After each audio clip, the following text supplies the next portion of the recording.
So I get a question a lot about sleep. I have tons and tons of patients that come in who have either a hard time going to sleep or have a hard time staying asleep. And sleep is something that we have a lot of anxiety around. People that don't sleep well can spend countless hours, and when the night comes, the anxiety comes that they're really worried about how much sleep they really have or if they're going to get.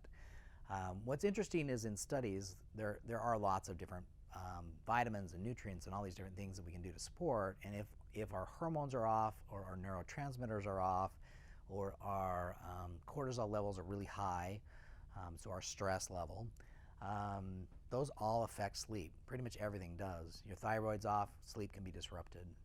So sleep really is kind of an indication that something's missing or something's not quite right. And you have to get, for some people it's not just one thing, but multiple things that you have to get fixed before you can do. Prescription medications like Ambien and the temazepam and Valium and those types of things are working on the GABA system. So sometimes supplementing GABA will help some people. A big one, magnesium's a big one as well. But there's a whole host of different nutrients you can take in to kind of try to help support sleep and try to get sleep. Melatonin's another big one. But often, what's really interesting to me is that studies actually show the reason that people have sleep is that more of a environmental, so it's their sleep environment, sleep hygiene.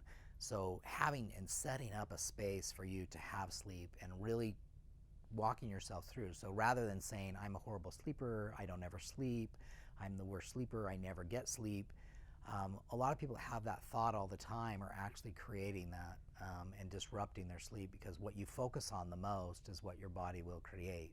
So actually focusing in on, hey, and fake it till you make it, but just start telling yourself, I am a good sleeper, I am gonna get a good night's sleep, and getting the brain to wire that way and setting up your space to sleep as for an environment to actually encourage sleep. So not watching the news right before bed or not looking at your phone before bed, separating those things out of the bedroom, getting rid of lights that are maybe disruptive, getting rid of technologies that might affect your sleep as well.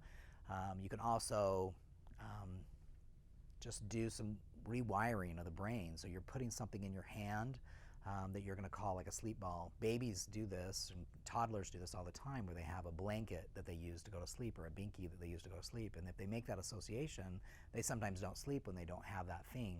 So you can do the same thing, setting up a scent or smell to kind of create this environment that encourages you to sleep. And that's what studies show are one of the most effective ways of actually altering or changing our sleep, is putting a lot of focus into that. So if you've spent 15, 20 years on Ambien and telling yourself you're a bad sleeper, a lot of that you've created yourself. And so trying to undo some of that and actually focusing on creating an environment of sleep is really huge, and what the studies actually show work the very best.